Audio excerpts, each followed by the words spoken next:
Back 4 Glub is a spin-off of the Glubtastic series. It was supposed to be Glubtastic 5, but the map design was so different from the original Glubtastic formula that the creator decided to name it something separately from the main series. Though it still is canon and in-universe, and my commenters have suggested that this map explains and connects certain timelines in Glubtastic.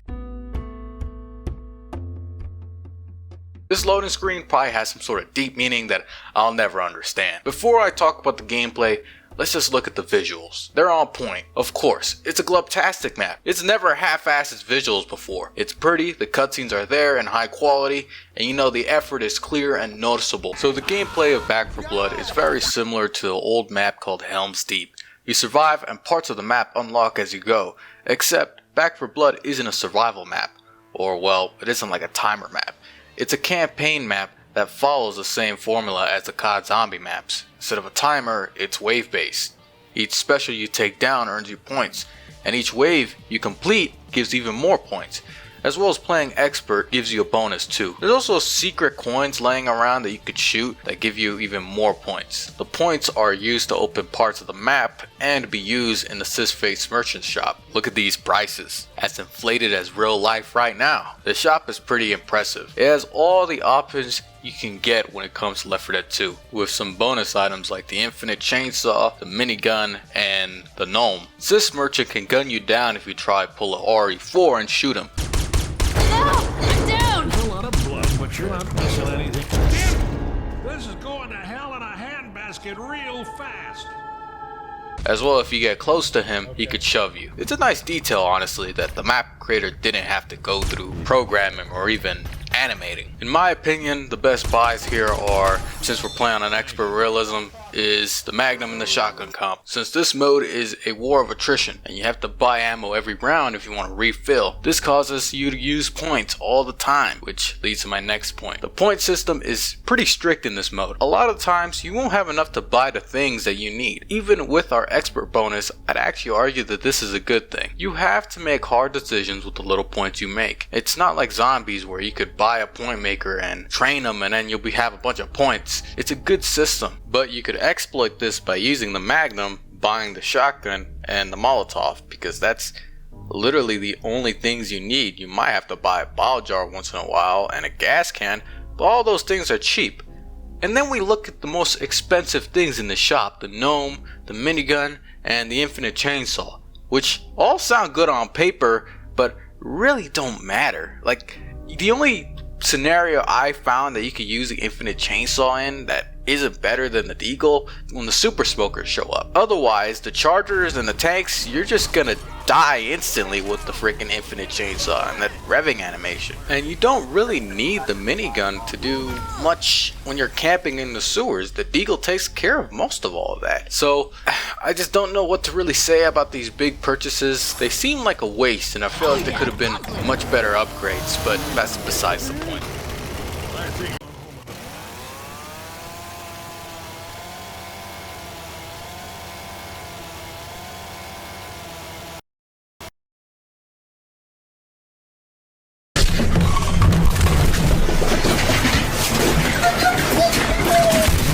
The point system is good. That's all I'm trying to say. I'm not trying to say it's bad. I'm not trying to say it's trash. It's a good point system.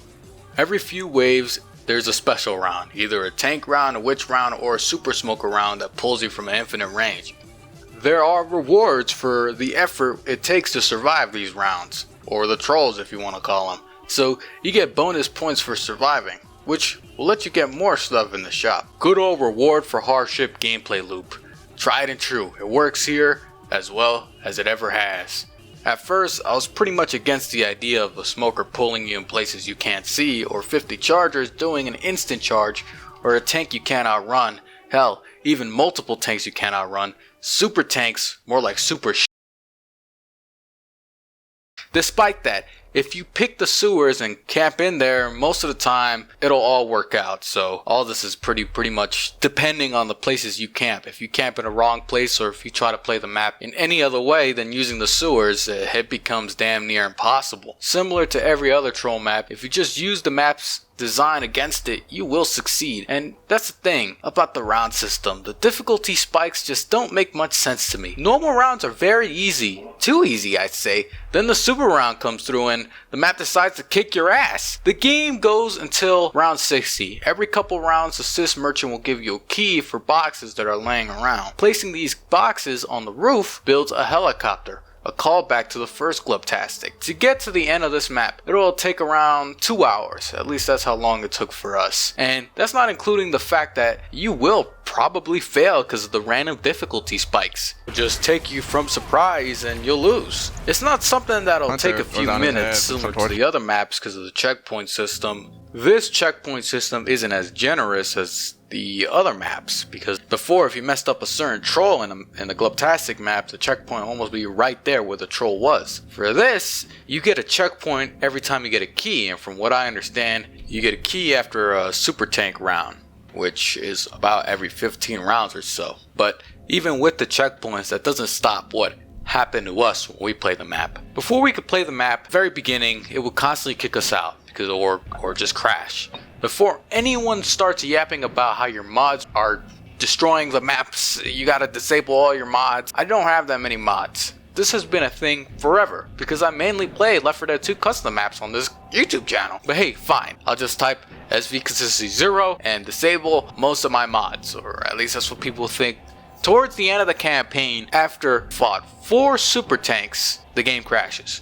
Right at the end, like when the helicopter's coming through. My game crashed!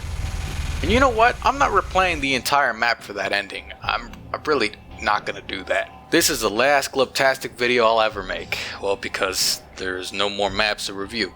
And the only reason why I decided to make a review of this map is because it finally stopped being a troll map for once. In my entire glubtastic series, I can genuinely say I had fun in this map. Back 4 Glub, it's a 5 out of 10. Despite all the improvements, general gameplay is solid, but the constant crashing, the crashing at the end, the bouncing is all over the place. Kinda similar to the other glubtastic maps. At one point, the map becomes so easy, you'll get bored and you have to open up a YouTube video to keep playing it.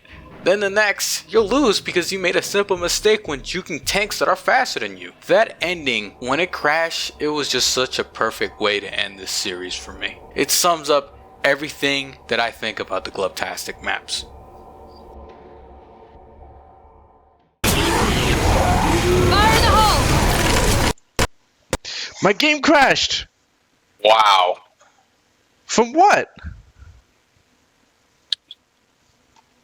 Oh my god. That is really devastating. Did anyone else crash? Anakin crashed too.